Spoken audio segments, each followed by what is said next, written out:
online, which is a great resource for everybody, but do be mindful of that if you want to ask questions at the end, because your voice will be online and you need to know, basically. So if you don't want to be online, don't ask any questions. That's the key message there. I'm Sophie Norton. I work in the Centre for Conservation Studies with Gill, Chitty, who is our chair tonight. And I have worked with the North York Moors National Park Authority on a couple of projects over the last few years that have to do with traditional craft training in rural areas. And with them and a colleague at English Heritage, as was now Historic England, I was brought to the attention of this building, Arden Mill, which I'm going to quickly introduce to you so that you have a kind of broad understanding of the context of the site and the issues that we're trying to deal with. But before I do that, I want to introduce some of our speakers and our invited guests. So I'm going to start with Dr. Gill Chitty. Good evening, welcome everybody. Who has the enviable task of trying to summarise the debate tonight. Then I'm going to introduce our first speaker, who is Graham Lee from the North York Moors National Park Authority, and the archaeologist there. Do you want to stand up and wave? Hi everybody. Martin Watts, who is a mill expert and former chair of the SPAB mill section. And then a few of our invited audience members, who I hope will make a valuable contribution to the discussion later on. I'll start with Beth Davis, who's Conservation Officer at the North York Moors National Park Authority. Nigel Copsey, who is a Research Associate here, a stonemason, and somebody who knows the building in intimate detail, having worked on it in 2013. And finally, I think, at the back, Dr. John Schofield, who's our head of department here. And I just wanted to draw attention to him because it's so nice to have so many people from outside the department in King's Manor to talk about this. And for all the people that are ordinarily in the department, we really value everyone's contribution tonight, so thank you. On that note, one of the reasons that we're here is we're trying to gain an understanding of what members of the public, members of the conservation sector really feel about this building. So we're going to do something slightly different for your seminar, something that we don't normally do. But at the end of the evening, we're going to ask for a show of hands to see to try and gauge what people think about the debate.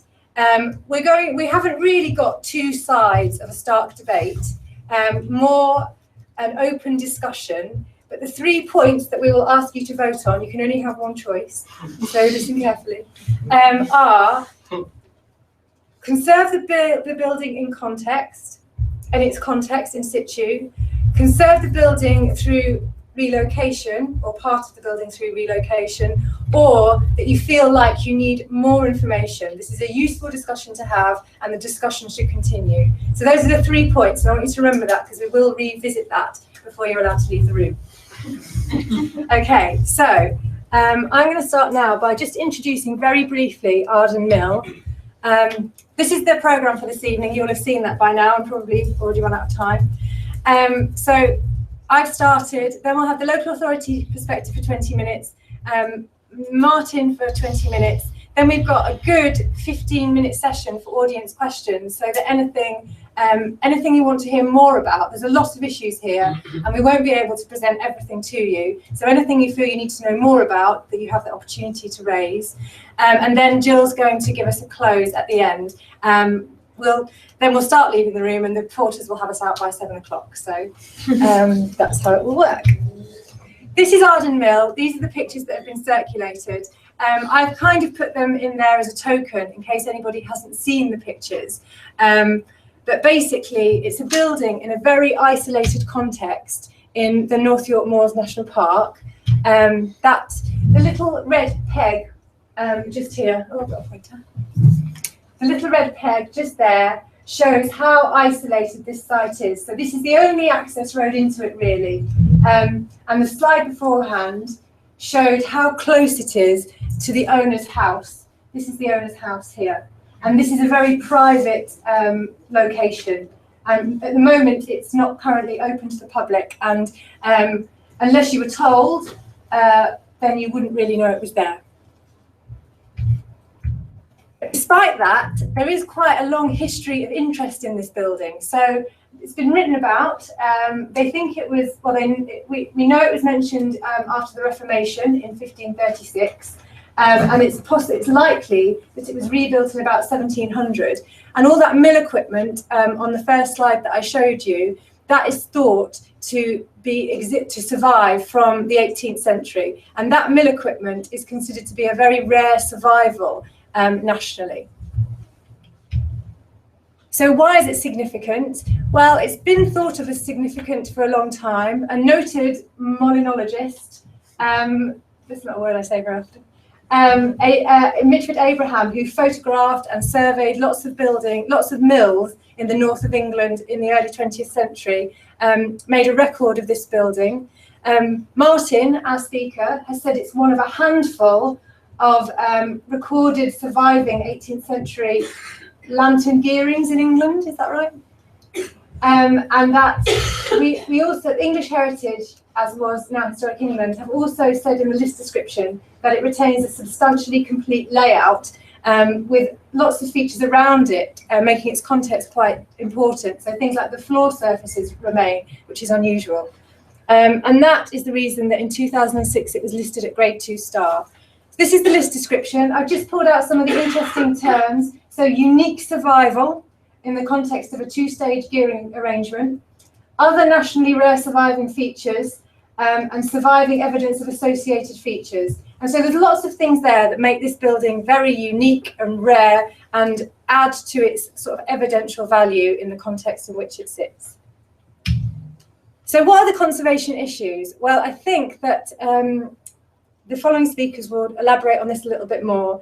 There was a big flood in 2005.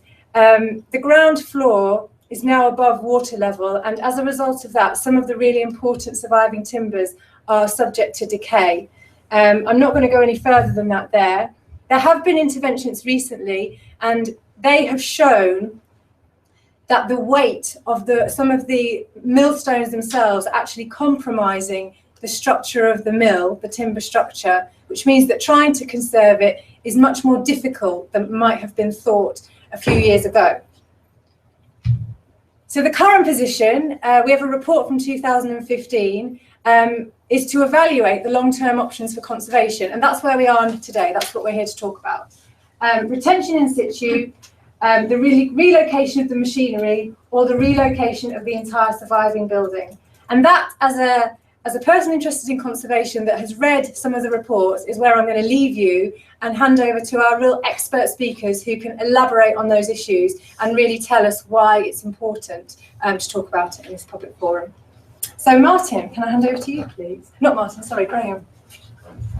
Thank you very much. 20 minutes. Right. When you're at 20 minutes, I'll do this. Right, I will try and keep to time. Right. Good evening, everyone. No time to play around, so we'll kick straight off.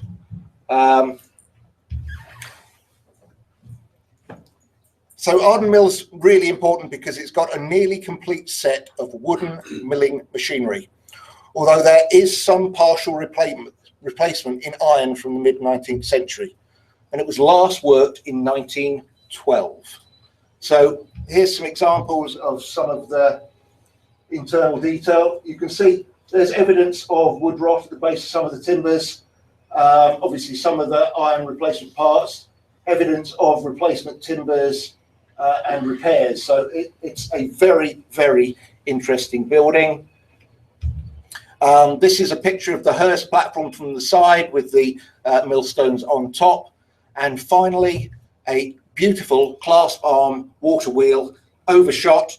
So you see that the water came down the top into the buckets and drove it round. But a beautiful example. The reason we think this is so important is because, well, this helps us understand, because there you've got identical equipment dated in this engraving to 1723.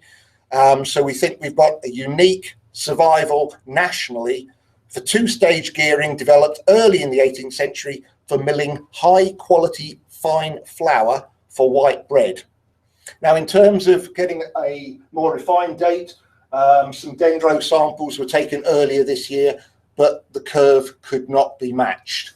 So that actually wasn't able to be helped. As was mentioned, there's no public access to the site other than specific guided visits, which the estate have allowed. Now, this is the most important surviving mill in North Yorkshire because of the machinery, which was listed Grade 2 star in 2006 after the flood damage of 2005 caused its profile to be raised beyond the local experts. A handful of people knew about this, but it was very much a well-kept secret, and the estate were doing a very nice job of looking after it. And so being carefully managed by the owners up to that date. A couple of things to point out here. So this is the mill house. The Hurst platform is in that part of the mill, and the water wheel is in there. Particular thing to notice is the beck. Notice how it's culverted, and you've got a clear vehicle access across the beck at this point across to the other side. So that's a picture from 1988. Here's some mapping to help give a bit more local context. So there's the mill race, mill pond, sluice through to the mill, and the tail race to the outfall. The same detail on the Ordnance Survey, first edition 25-inch map of 1898. June the 19th, 2005, terrific flood, major damage, washed away the good chunk of the mill house. Fortunately, there were people living in that at the time. They managed to get out just in time, otherwise there could have been fatalities. You can see the culvert that the beck was in has vanished. The whole area has been transformed by the flood, and it is really very disturbing. It took a number of months to organise the clean-up. I'm sorry, this is a murky photograph, and the light in there was dreadful afterwards, but this shows the amount of mud, dirt, debris that got washed into the mill. And I mean, that's the Hurst platform up there, and the water level was higher than that, apparently. It washed stuff all over the place. And the cleanup was completed in stages up until 2006. This was mostly done by volunteers who were crawling around the very confined spaces under the Hurst platform, i.e. in there, in wet and filthy conditions, to clear out all the mud and the silt, effectively with small scoops. I mean, in teaspoons at some was the level they were getting down to try and get all of the silt out, and that's kind of just before they were able to finish.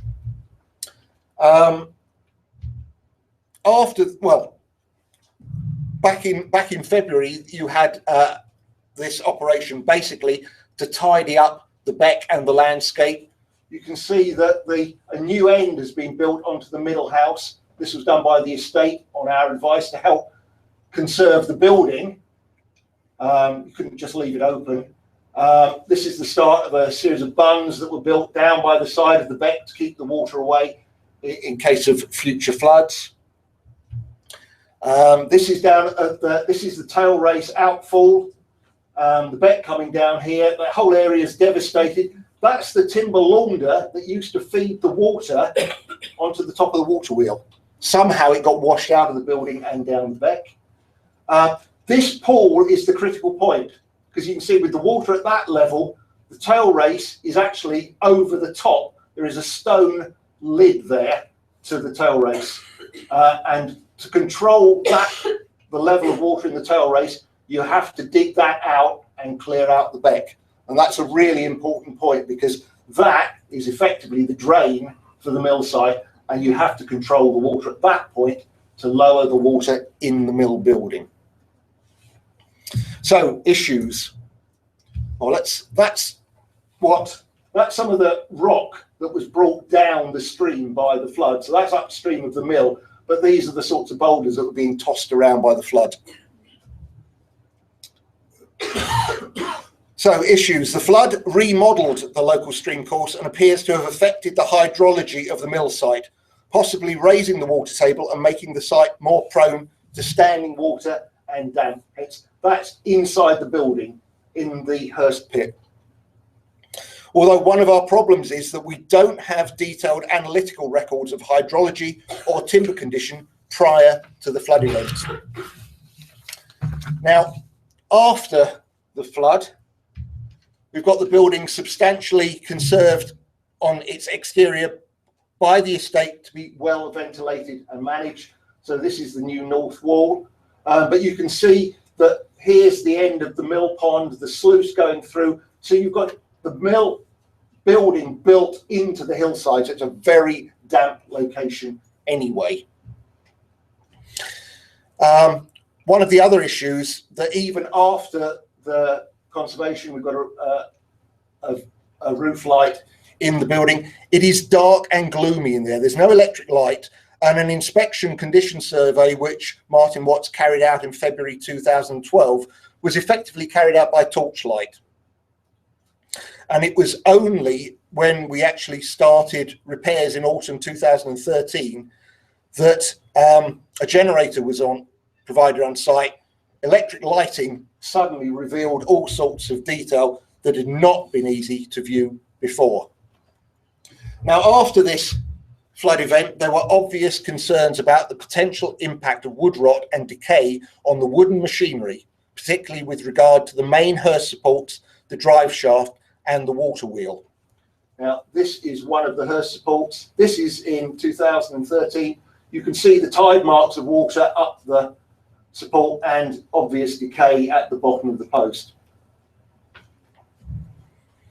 Initial repairs in 2013, the autumn, these were designed to have minimal impact from Martin Watts's recommendations of April 2012, and these repairs were halted when the condition of timbers and the state of decay were recognised.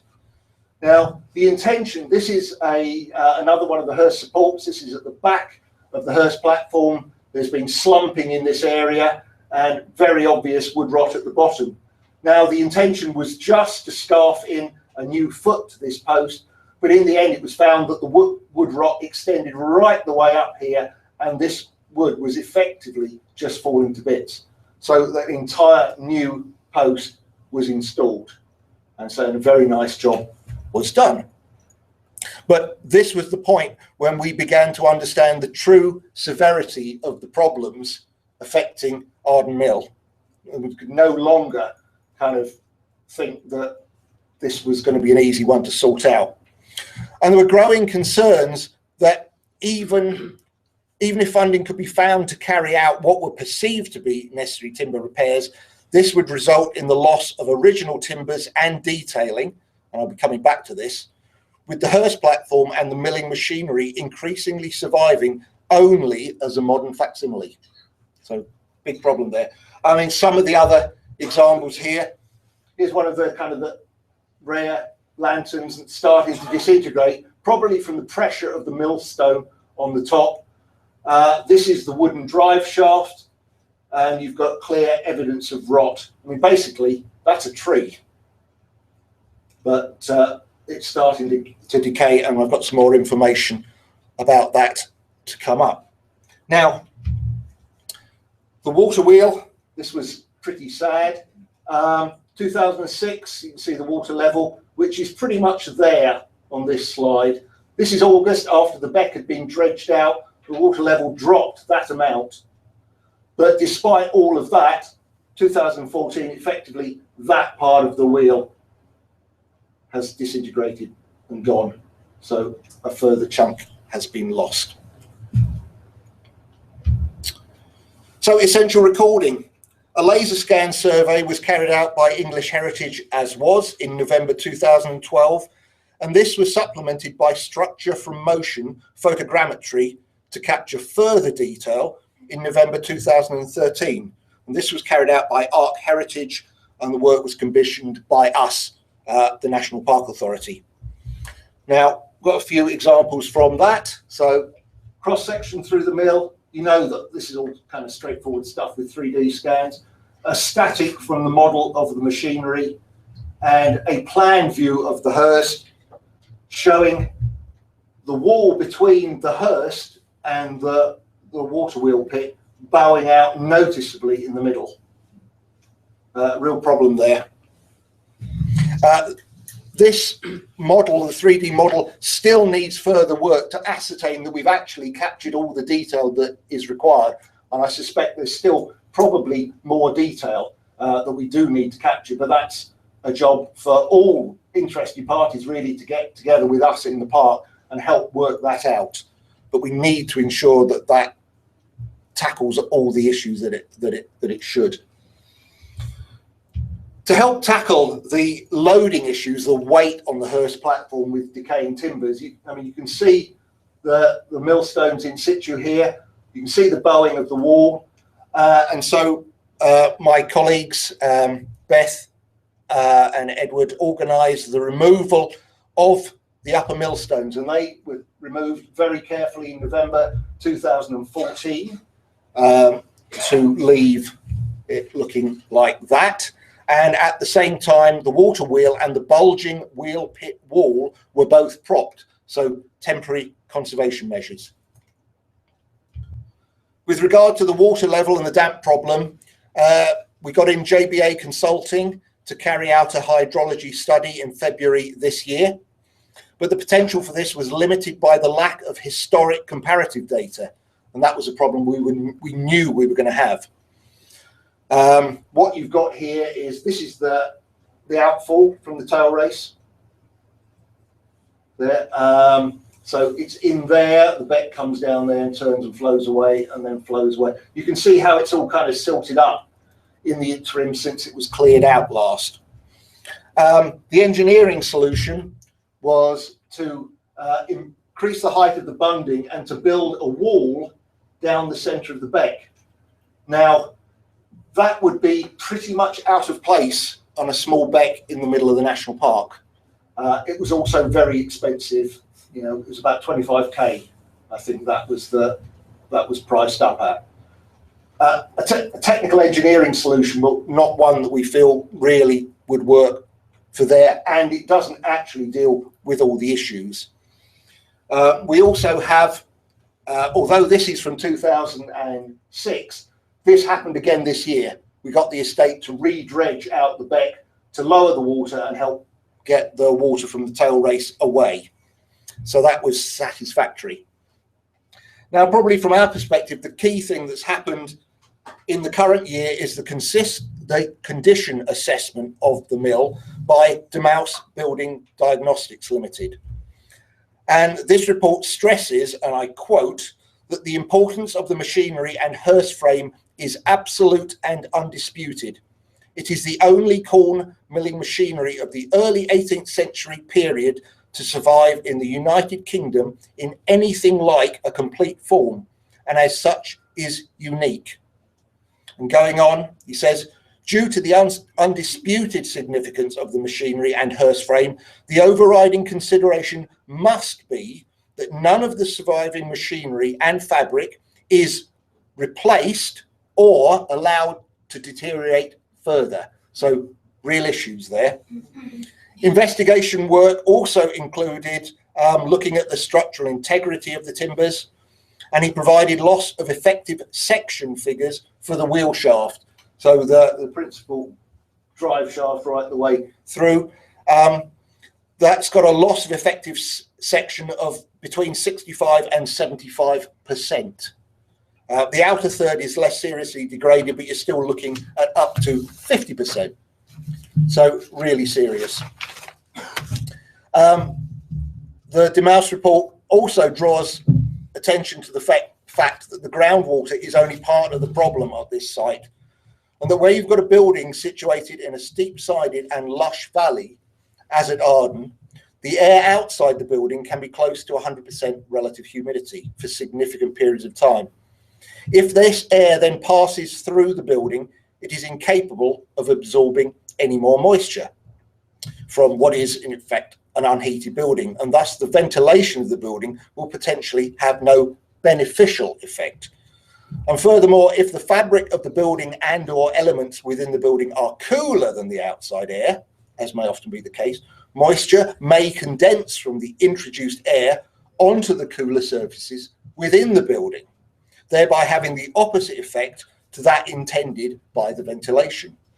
In the case of Arden Mill, we've got cast iron gear elements and other metal fittings which would act as efficient condensers.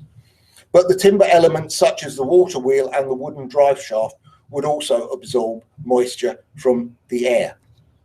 So what we're looking for, what we're trying to find, is the best and most practical conservation solution to the problem given the above issues. I've outlined the iterative process that we in the National Park have been following. Some key points from relevant policy context with my point in italics, which is not sniping at anyone, but it is a real question that we've got to think about. And all this work has led Beth and myself to the single conclusion that since it appears impossible and unsustainable to attempt to preserve the milling machinery in its present location, there appears to be no alternative but to seek to move the milling machinery, and ideally the building as well, to a more stable environment. Whilst noting that this represents a significant departure from recognised best building conservation practice, it is due to wholly exceptional circumstances, as noted under the NPPF. So to conclude, we've got a unique, nationally important set of milling machinery here in declining condition, which must not be allowed to deteriorate further. It's in a hostile environment that does not appear to be able to be significantly improved in any practical way. And I suppose a few points to end up on about significance. As you'll all be aware nowadays, the resources to try and manage problems like this are in very short supply. So what do?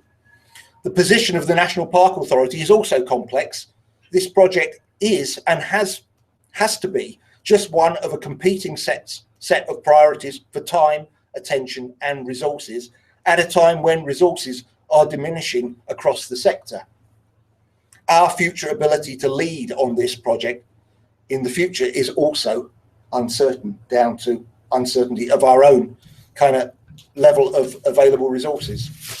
So that's probably all that I want to say at this point. I'll leave the rest. Hopefully we'll cover issues about funding, partnership working in the later discussion. Add to this obviously is the public benefit, but I think we can probably get into that later as well. But that's it for me.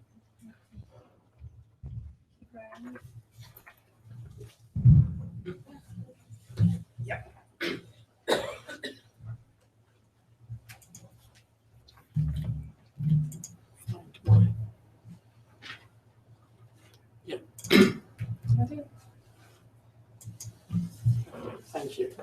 Good evening, ladies and gentlemen. I'm going to, because of the distance involved between Graham and myself and sort of earlier discussions, some of what I'm going to say is probably going to cover ground that's been covered already, but I still think it's probably worth making the point, and it will also, I hope, acquaint you a little bit better with Arden Mill. That one? Yeah. As has already been stated, Arden Mill is an important survival of watermill technology. Its origins appear to have been as a small monastic mill, serving the needs of a Benedictine nunnery founded about the middle of the 12th century. And this description here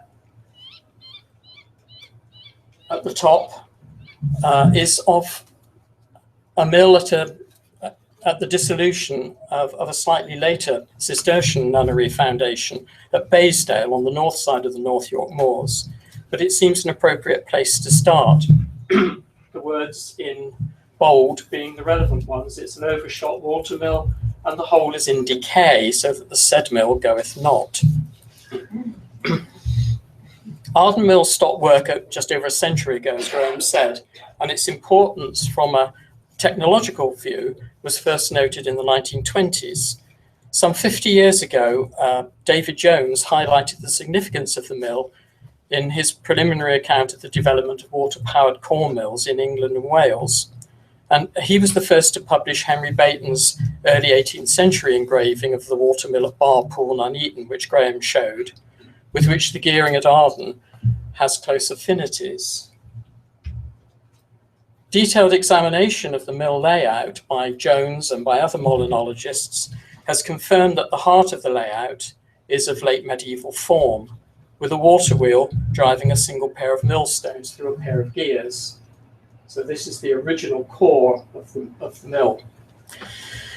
The gearing is of early form, described as cog and rung, trundle or lantern gearing, which you've already seen in Graham's pictures, which was basically the form of gearing used from Roman times to the end of the 18th century, and when mathematically designed gear tooth profiles took over. There's also an early form of tentering adjustment. This lever here, the lighter staff, which is basically a lever attached by iron linkage to the bridge on which the lower bearing of the millstone drive spindle sits, so that by raising and lowering this lever, you can alter the gap between the millstones when the mill's working, which alters the texture of what's being ground. The construction of the water wheel is also a remarkable survival of late medieval, post-medieval millwrighting techniques, which are otherwise only known through archaeological excavation, mostly from water-powered metalworking sites, which have been excavated in Yorkshire and the southeast of England from the 1960s on. An important local feature is the oat roasting plate here, where small batches of oats were dried before shelling and grinding with a rotary stirrer, that's this thing, to stop the oats burning, which was driven by cords, very sort of Heath Robinson arrangement taken from the shaft of the water wheel. Arden Mill is the only known surviving English watermill that retains such a wealth of early technical features. As Graham said, there have been a number of changes to both the gearing and the building. Mills are, after all, engines, and their machinery is often multi-phase, and as such can be very complex to interpret as a result. But in milling and historical terms, that is, the building and its working parts, Arden Mill must be considered an exceptional survival, locally, nationally, possibly internationally. As well as understanding the mill in its technological context, its local and regional setting has been put into good perspective by John Harrison, who has recorded and researched the mills of North Yorkshire in considerable detail over a period of 40 years or so. The context of the mill, its place in the landscape, and also the changes over time to its function, first as a monastic mill, then serving Arden Hall estate, then trying to serve local customers, with its water supply and associated buildings, form an integral part of its history. Although Arden's mill stands in a remote and outwardly private location, access has generally not been a problem for those who were interested in it. I first visited the mill in 1988 on a tour of mills in North Yorkshire organised by John Harrison for the mills section of the Society for the Protection of Ancient Buildings, which I should refer to as SPAB from now on to save time. The mill has been on my mental list, the mill had been on my mental list of must-sees for a long time, and I was delighted with the opportunity to spend what was probably less than an hour looking at it. Apart from some clutter, the only visible new work was the set of steps which gave access to the millstones on top of the hearse. The next time I visited Arden Mill was on a grey February day some 24 years later. Although the building envelope had been made sound, the loss of the miller's house and other changes to the appearance of the site due to the catastrophic flood event of June 2005 were readily apparent. The flood served as a positive force only in that it brought the condition and protection of the mill into sharp focus. Although its importance was long known, Arden Mill was not listed until October 2006, some 16 months after the flood. Somehow it had slipped through the net. Its statutory protection as an important historic mill had been presumed rather than checked. Unfortunate, but that's now literally water past the mill. After the flood of 2005, the remains of the house were removed and the new north gable end of blockwork and stone built, and the walls repointed externally, and the new pantiles put on the roof. There is, I think, no question that Arden Mill should be saved, but what exactly does that mean? It would be possible to make a comprehensive record and analysis of the setting, building, and its working parts on paper and digitally, and we've seen some of the results of the laser survey. But what of the physical mill? This is where the problems begin. Since 2006, a number of reports by specialists, including myself, have all highlighted the deteriorating condition of the machinery, some of the metalwork, and more recently the pit wall between the water wheel and the Hurst and gearing. It is perhaps safe to say that there will be as many different opinions about what exactly should be done to protect the mill as there are expert reports. Some remedial work has taken place, as Graham has just outlined. The philosophy of the repair when applied to Arden Mill is a particularly thorny issue. The SPAB opposes the removal of buildings and considers the case for dismantling and moving Arden Mill is not justifiable, whilst accepting that the threat to the structure is real. The important point that there is a strong sense of place and the mill belongs where it is has also been made, with which I think it's difficult to argue. There are certain paragraphs within the philosophy of repair of the mills section, which is a branch of the SPAB, which carry relevance when considering the future of Arden Mill. For example, that the true repair of any machine must be to working order, although this is qualified by the further statement that many degrees of repair are possible and all are valid if they are undertaken with the primary aim of preserving mills as machines. But how long will the building and its timber-based machinery survive in situ? And to what extent should the working parts be conserved, or should they be repaired or replicated? These are important questions to which I don't think there are any simple answers, which is why we're here this evening. So what are the options? It would be good to hear of others to those which I'm going to briefly outline now. Do nothing, well, almost nothing. I think a lot of work has already been done to make the building secure, but Graham has already highlighted the problems of the water supply, the water levels, and also the amount of decay which is continuing to happen. On-site repair and conservation.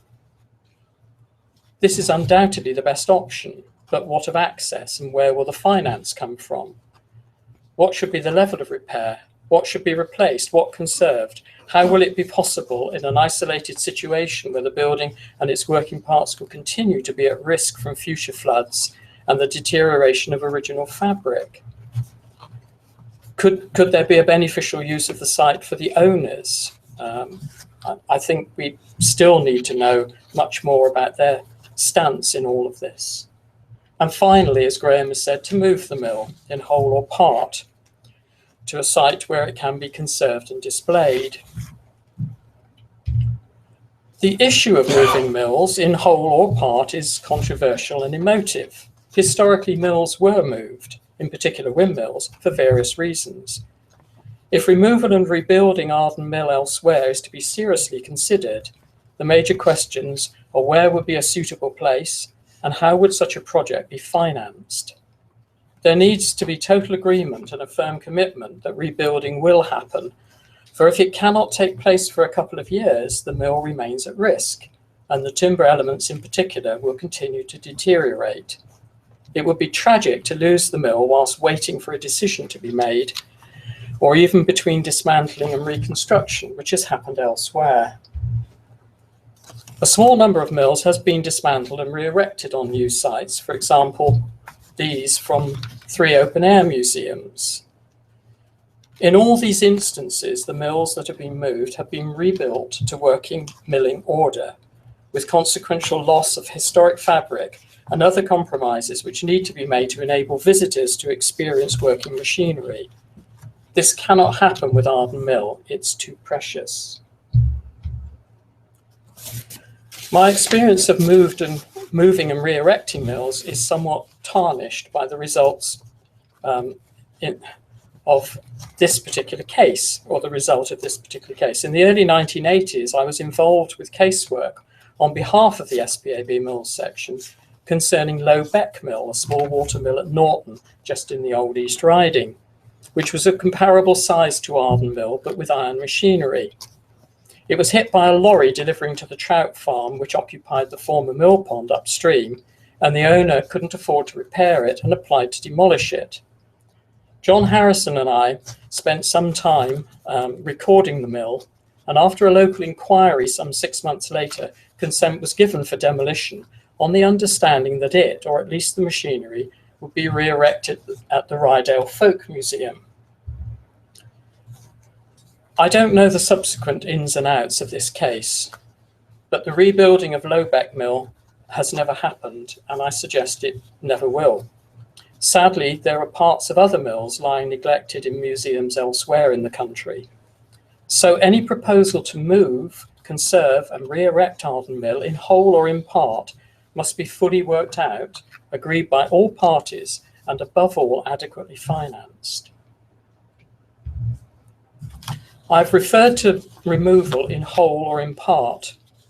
I personally think that it would be wrong to remove and rebuild only part of Arden Mill. This would be making a selection, a judgment that one aspect of the mill is more significant than another, which I do not believe is justified. It is the mill in its entirety, the building and the working parts, with all the changes and adaptations that have happened over its working life, that make it important. If a workable late medieval watermill with a single pair of millstones is required, then by all means use those elements of Arden that illustrate this as a model and make a replica. But whatever happens, I don't think that abstracting bits of the whole for any purpose other than total conservation is the way to treat such an important historic building. If there is to be a future for Arden Mill, either in its historic setting or expertly conserved and presented in an appropriate new location, then a practical solution which is acceptable to all parties, or at least as many as possible, needs to be found and implemented soon.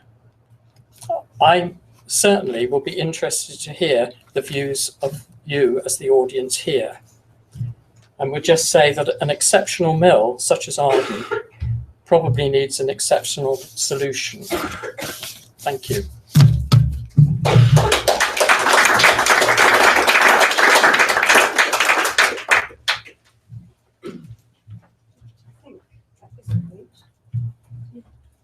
Have questions, and I'm sure there'll be lots.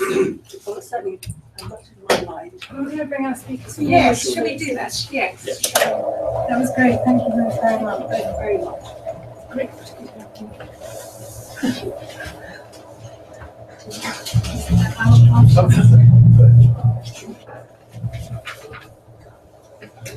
Yeah, so we've got about 15 minutes really to ask questions and share their views really, and any sort of experiences. I know there are some of you here who manage a windmill in Holgate and maybe have had to deal with some of the same issues, so that would be really interesting to hear about those experiences too. So over to the floor really. Alison. I have to confess to having listened on the North York Wars, because I did not do that part of the North York Wars, so I didn't miss Arden Mill. Actually, I think that because we're such a mixed audience, I'd like to introduce Alison Sinclair to you. But in future, could you just say your name and if you're contributing, could you just say your name and what your kind of interest is in this particular topic, Alison? Yes, I was a listed building fieldworker for the Great Rural Re-Survey of the 1980s, and I've continued to work for English Heritage on a succession of contracts and finished up by redoing York. And I'm still involved in York because I'm a member of the Conservation Areas Advisory Panel. My question about this, the most amazing problem. I think the NPPF requires public benefit from the conservation of a historic asset. And I have the impression that it would be very difficult to find public benefit. So can we have a bit of explanation about that from Graham, perhaps, or something? Well, unless you've got public access to the site, and if you were going to try and conserve the building in situ, then I agree that the public benefit would be very difficult to entertain. And I think that is also quite a strong argument why relocation to a site where the public could appreciate just what an amazing structure this is, and the nature of the machinery.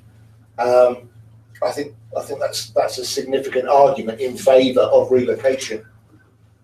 I don't know if Martin wants to add any more to that. Yeah, I think it's very difficult to say what the public benefit of a little water mill would be, because it is just it's a very small working building. But I think its significance is such that it needs to be conserved and explained more to people to explain its significance, because as you've gathered from what's been said, I think that it's being known about by mill enthusiasts, as it were, for a long time. And you might think, well, so what? It's just a little mill, but it is a remarkable survival. And if it's in, there are other mills. There are a lot of other mills which are available to the public, which have much more sophisticated or more modern machinery or have been substantially rebuilt. And it seems to me that this is an opportunity to take this particular mill and do something special with it, to keep it, but also to put it in a wider context, really, of milling history and technology. Keith. Keith Knight. I'm an architect. I specialise in conservation, and I was a conservation officer at the North York Moors National Park about 20 years ago, when Alison was on the committee. Doesn't surprise me, in the North York Moors there's unseen things. Access is very difficult up there, so there's there may be other things for all we know. I think what it needs, what it needs is money, whatever option. So I think the next stage must be a costed options appraisal, because there are possibilities of retaining it on site with a landmark trust type facility adjacent, which has been successfully used in many places. If it was going to be moved, presumably you'd look again to the Rydell Folk Museum, but again, that's probably going to take even more money to do. And the disbenefits of that, of losing the setting and the context of the building, are quite apparent. So, I don't think you can get anywhere until you get that costed appraisal. And, there are organisations, there's one called the Heritage Lottery Fund, which has in the order of £365 million a year to give to good causes. And the point of grants for historic buildings is to bridge that conservation deficit from what's viable commercially to what's in the public benefit, and makes that difference. So, Building Preservation Trust to be formed. We did form a Building Preservation Trust at the National Park. I don't think it's saved any buildings since I left. And then costing those appraisals would be, you know, one thing to do. I mean, certainly moving it would be a last resort if other things didn't work out, and you know, it comes down to money, really. In terms of answering that, I mean, obviously, we've looked at a lot of these options already. I don't know, do you want to say a bit of detail about that, Beth? Because we've been talking to the HLF about this for a while. We've also asked Robert Damaus, who's obviously been very involved recently, and Graham talked about his report. We've asked Robert to produce a kind of framework, costed where possible, or kind of highlighting gaps where more information is needed on how we could, if we were going to go for relocation, how we would start thinking about moving this forward, because obviously there'll be so many different stages involved, and we want to make sure we've got everything in the right order and it was done properly. And as was said, the last thing we would want is to rush into this, and then for the building, you know, it would have to be moved instantly and rebuilt appropriately. But HLF have also indicated that they would be interested in offering £1 million. Obviously, we haven't applied formally; it's just been initial discussions, but they are interested in supporting the project if we decided to go ahead. Have you only asked for that costings to be done for the moving of the building? Because, you know, under the MPPF, you can't consider that really until you've ruled out the option of in situ conservation. Sorry, go on, Graham. Well, I think that was one of the key things that I was trying to get across, that the condition of the woodwork is so poor in some areas, and because I mean, obviously the machinery is fascinating and very important, and it shows so many different repairs, modifications, changes. But basically, it's a very early design, and anything that we do to keep it there, I can't see there's any solution, but that large chunks of it would have to be replaced. But if you moved it, it would have to be replaced as well, because what you're saying is, as you look at it, a lot of it is turning out to be rotten and needing replacement. But the longer we leave it where it is, the rot is going to get worse and worse. And I think that's the key issue. But if you were to move it, you're talking about a long-term project anyway. Oh yeah, this isn't going to be project. Moved in 6 months, is it? Oh no, but that's just to get a lottery application in and consider it takes about a year after you've done all the work. But that's why we wanted to have this debate, to bring everybody together. And from our perspective in the national park, we're saying help. You know, we can't do this on our own. If we can't develop a working partnership on this, it's not going to go anywhere. We need your help. We need your expertise. We need your passion to help, you know, protect and preserve this site. Nigel, thank you very much, Keith. I mean, I personally doubt that very much original fabric would survive the move. I think that would be very hard to preserve, in which case what would you be doing? I think the significance of the site, and I agree absolutely with with Martin, that it's not simply the machinery. There is something which hasn't been mentioned, is a wonderful vaulted tail race, which is presumably medieval in its origin. What would happen to that? Would that just be left?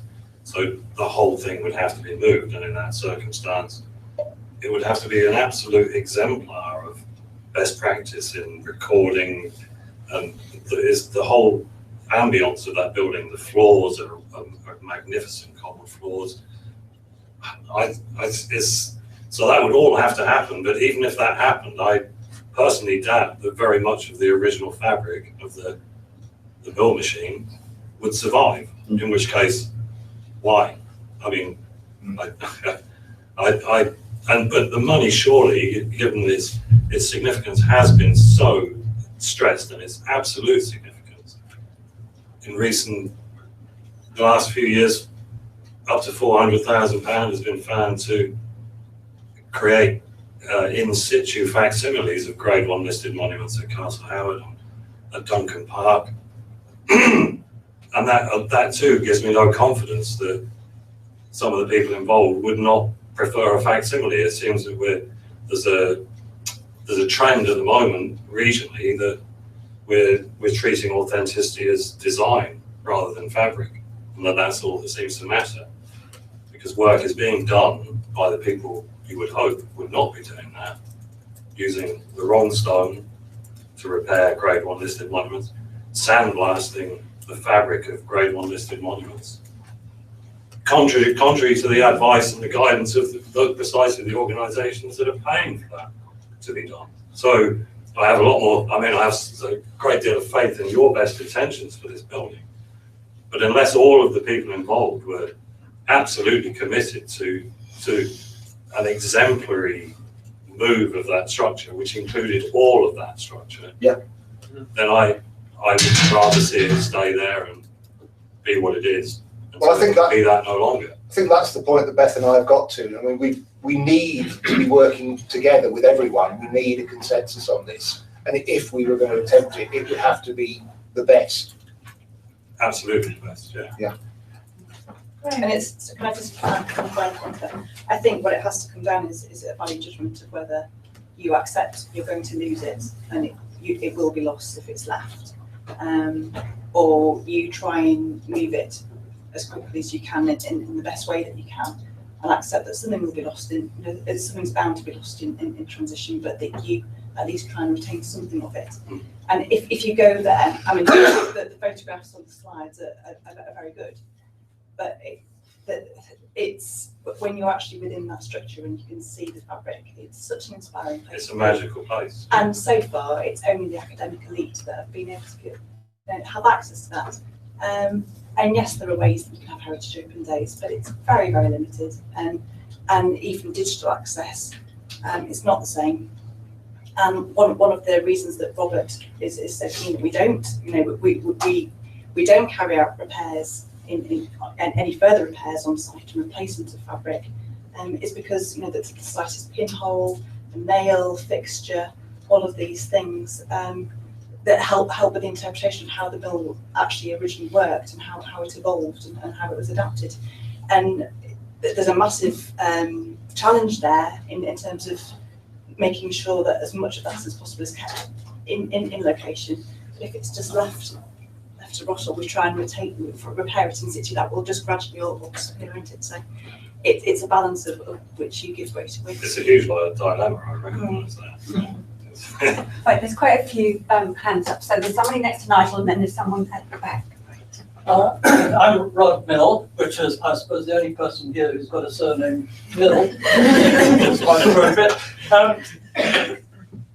Some years ago, I was involved in a quinquennial inspection of the Arden estate, and it's full of all sorts of gems on that estate. There's 50,000 acres or whatever it is of wonderful grass moors, but little old buildings all over the place. Many of them of great importance, I would say. But I think about the owners of the Arden estate are very, very private people, and I can't see them wanting a landmark trust occupied building right next door to the home. No. To their home. No, I don't think that's a solution at all. You can count that out for a start. The other thing that, I don't know what the answer is, but bear in mind, every time you go on a holiday jet somewhere, if the aeroplane is more than about 10 years old, there isn't an original part on that aeroplane. It's a machine, just like this mill. And I don't see any problem at all with repairing it and repairing it and repairing it. So keep it where it is in its original site and keep repairing it. Eventually you'll have no original bits, but it doesn't matter. They're still like the original bits and it might work. Can I ask you how you would from that continuing repair? Lottery? Well, in the North York Moors, not only is a lot of the buildings very old, but the estates are in the medieval period as well. They have a responsibility, a legal responsibility. If local authorities want to, local planning authorities, they can serve repairs notices and urgent works notices. These sort of things, ultimately, a lot of those estates would rather buildings just fall down than do anything. But actually, part of our policy as a nation is these things are part of our national heritage. It's not just them, it's us as well and future generations. So, you know, they've got to be realistic, you know, and you know, they might not like something next to them. Well, I don't like what a lot goes on in front of my house in York, you know, but, you know, we live in a society. I think Graham's going to make a point, really, thanks Keith, that it's a sort of it's a partnership really, so it's got to be a collaborative and agreed venture, whatever happens. And I'm interested to hear that the landmark trust option is ruled out really. There's an enabling development that is. No, and one of the issues that we found with the funding, because obviously we looked at the idea of possibly a continuous repair program going on for decades,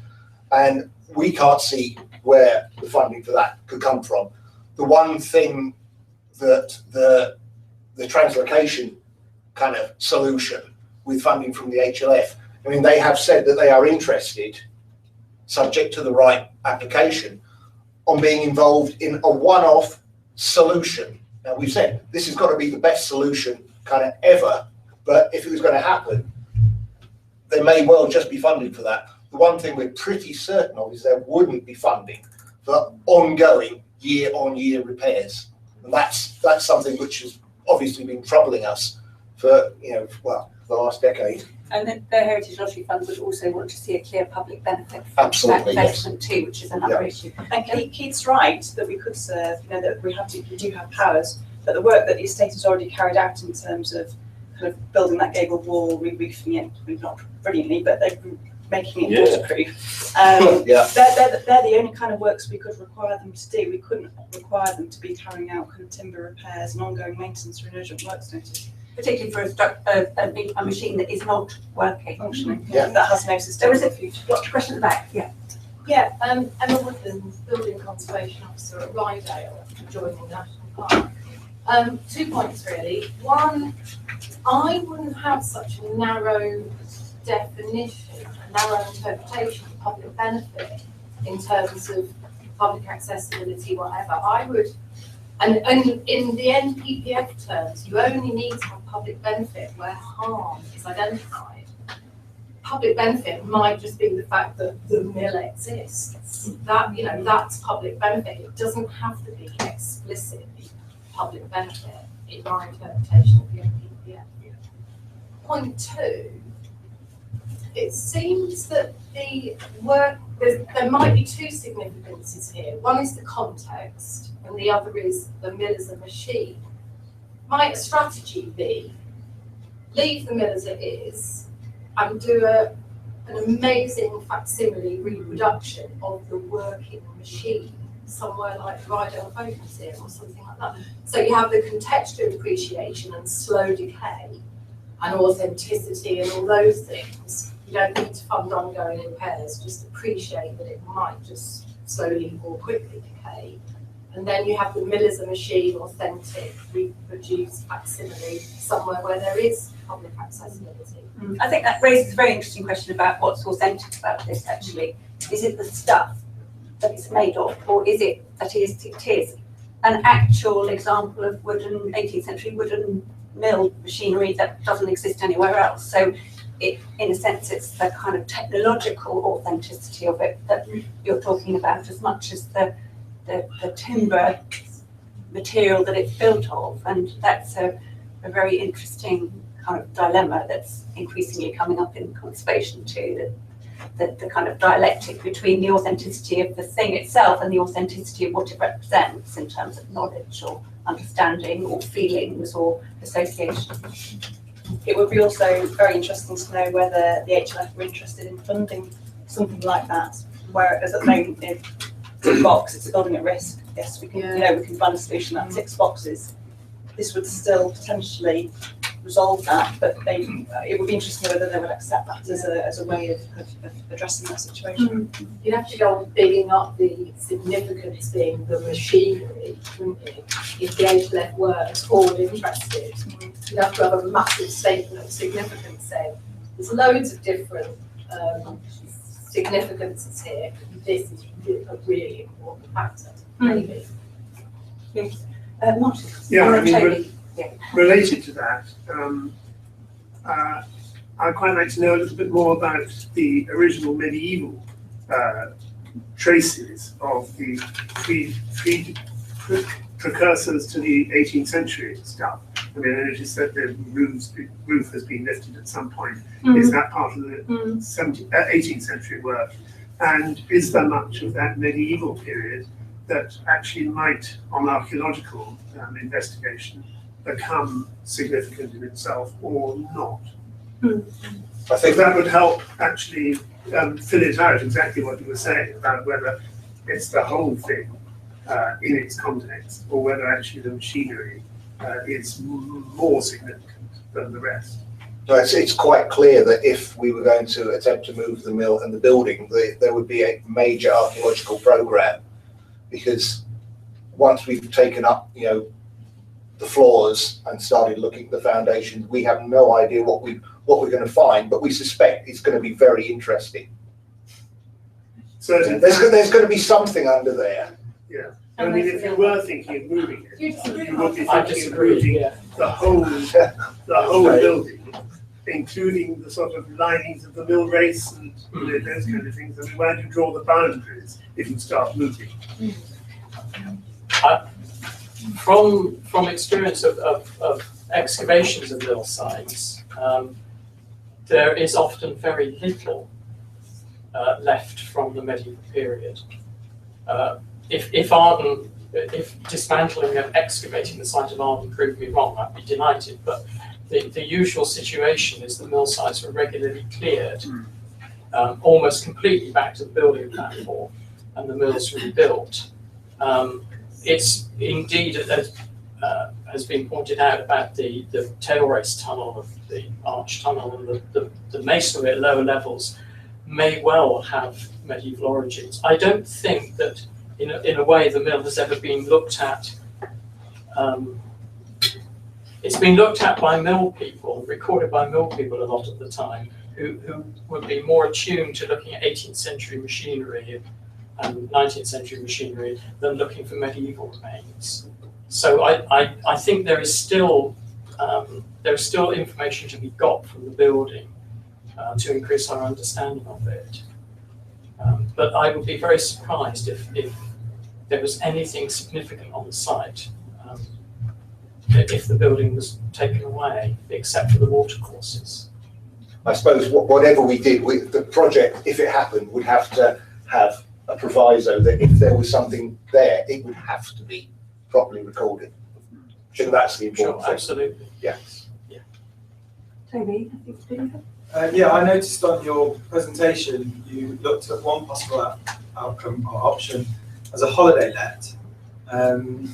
Now, I'm a conservation officer in Melton, or Leicestershire, and I'm new to it, but I've already got a really interesting case, which is apparently, according to Historic England and everyone else, the last remaining railway navvy's cottage in the country. It's grade 2 listed, and it's timber clad, brick built, and has this beautiful Welsh slate roof. And it's owned by an elderly lady who is desperate to try and sustain its life, but it's absolutely on its last legs. And in 2010, she actually got planning approval for a holiday let, but that would be without building regs, because if you put building regs into it, it would just completely alter the fabric of the building and you'd lose its soul. Then that was extant, and she's now putting a new application for conversion to a residential dwelling, but that would require building regs, and so the whole thing would be completely different. But I wondered about this holiday let idea, and I was speaking to her about it, and she said, I said, who would want to go in for a holiday in this like broken cottage without any central heating? And she said, loads of people can't. And so it got me thinking just then, why not create some kind of industrial heritage vacation cooperative where you go around the country experiencing different holidays in different kind of historic buildings without building regs and freezing cold. The problem remains the islands. Other. It was just a quick one. It doesn't really add to the debate, but I was at a mill in Northumberland called Linnell's Mill quite recently. I don't know enough about mills to compare the two, But I know that the owner for that, it's in private ownership. It was recently upgraded to a 2-star mill as well. It's 17th century Oaten Barley Mill, I think. And they've recently got some Heritage Lottery funding, I think through the strand of funding that gives grants to private owners rather than anything else. So it may just be worth looking at that as a comparison. I don't think, well, it wasn't pretty bad condition, but the internals was quite well preserved. I don't think facing the same sort of issues of rot that you are there. 2 more questions. Keith and Rob. Yeah, Keith Henry, I'm Inspector of Ancient Monuments for Historic England, and I've sort of been involved in Arden Mill for quite some time. And just going back to Alison's original point about public benefit, the one thing that hasn't been said so far is one aspect of the public benefit of dismantling and re-erecting. We've kind of heard about kind of what you can learn about the evidential knowledge, but how you can then tie in dismantling it to a whole practice of heritage, improving heritage craft skills, to actually train people in understanding, educating people in understanding a whole generation of craftsmen and women, how these structures were put together. The amount that you can learn from that would be enormous public benefit, and it could be a great spur for a whole different aspect of public benefit, one that is tied to heritage craft skills. The same would be true of building a accurate record. Absolutely, yeah, absolutely, yeah. But I'm just saying there is another aspect to a public benefit that kind of needs to be teased out. One more question. What about the mill house that was lost? Yeah, sure. We haven't mentioned that. I think potentially that, I don't know if that was 18th century as well. Supposedly mid-19th century, according to the Royal Commission. I just thought that might be a topic of discussion as well, as where does that fit into the context of, if we move it, do we rebuild the house as well? Because that was part of its overall picture of its life. So where a bit of it's already lost. That's what I'm trying to say. Sure. Okay. Right. Keith. Just one word. If for conservation officers who aren't technically trained, you don't need to meet all the building regs with historic buildings, as long as you can have means of escape in case of fire and it stands up structurally. Everything else is up for negotiation if it would interfere, harm the significance of the building. So that's one of the great advantages of working on these buildings. Okay, I'm just going to try and draw a few strands together and then we can vote. I hope this is helpful to you. It's really interesting because this is an exceptional case, as Martin said, and it needs an exceptional solution. But in terms of what's happened here, the flooding, these kind of extreme events, climate change, coastal erosion, changing water management systems, are undoubtedly going to put more and more buildings at risk like this. And the kinds of scenarios where decisions have to be made about, do you let something fall off the edge of the cliff, or do you actually try and record it and maybe salvage it and move it? And the Heritage Lottery Fund have paid for people to do that. Those sorts of scenarios are increasingly going to be considered. And we're in a different kind of territory now in terms of what is possible, and therefore what we might think about as options for the future, which perhaps we haven't had before. So that there are these new scenarios. And then I think what this really raises in such an interesting way is the whole way in which the concept of authenticity, which creeps into the conservation lexicon of the Venice Charter, has become a kind of lodestone really for conservation thinking. And the big turning point for the ways in which we think about authenticity, of course, was the NARA conference in 1994, which 21 years ago, in Japan, where at an international level there was agreement on authenticity as a totally contingent quality dependent on cultural norms in the particular place that it was. So what is that saying to us? It's saying that something is authentic if you, as a cultural community, agree that it is the authentic thing to do for your cultural heritage. And in a situation where milling with timber machinery was still a live tradition, and you still had millwrights who could do it, and there were still examples extant, you wouldn't have this problem. The issue is where we're looking at technology that's essentially finished its working life, but we're trying to recover that. And that must be, I mean, I know from the Industrial Heritage Panel at Historic England, that comes up again and again, this issue about how far you intervene in machinery in order to keep it working, and you get to the point where 95% is actually new, but it's still functioning in its historically authentic way, and it represents an authentic technological object. So there was a conference last year in Florence at which the NARA document of 1994 on authenticity principles was revisited, and I just quickly somewhere have got the wording that they came up for authenticity that I might leave you with, which is a culturally contingent quality, authenticity, a culturally contingent quality associated with a heritage place, practice, or object that conveys cultural value. It's recognised as a meaningful expression of an evolving cultural tradition. So authenticity is dynamic and it does change.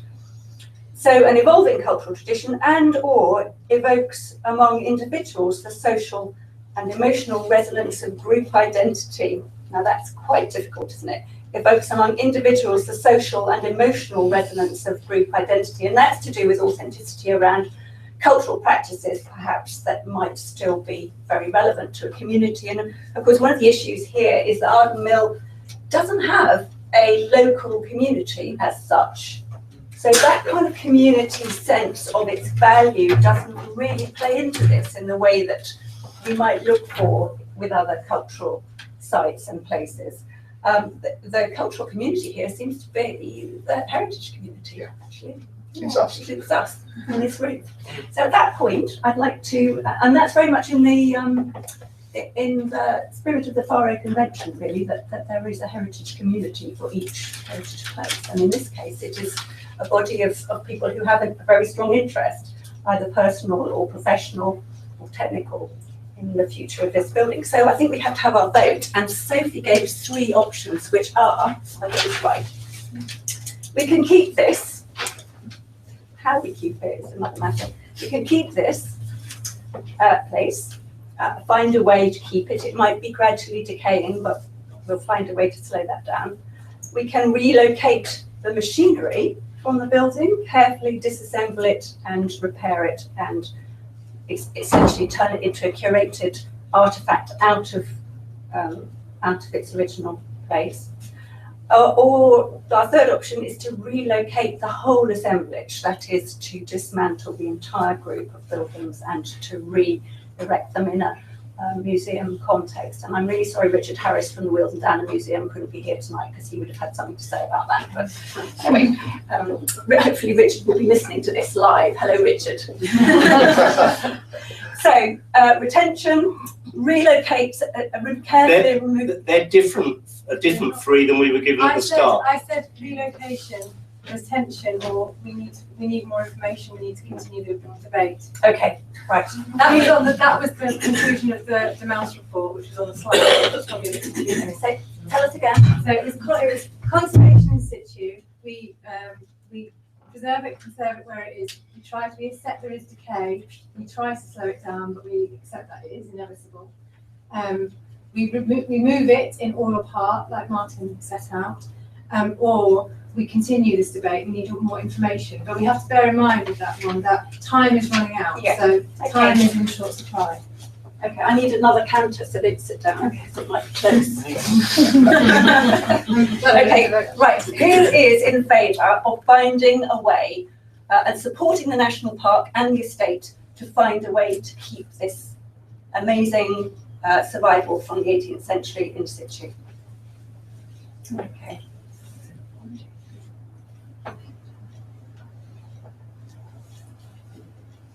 Who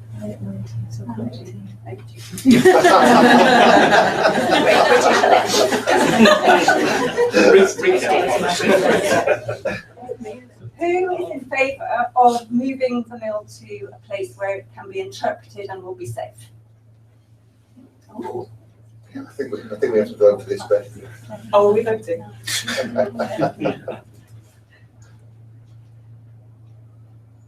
22, 23, okay, 22, okay. And who thinks we just don't know enough yet to decide?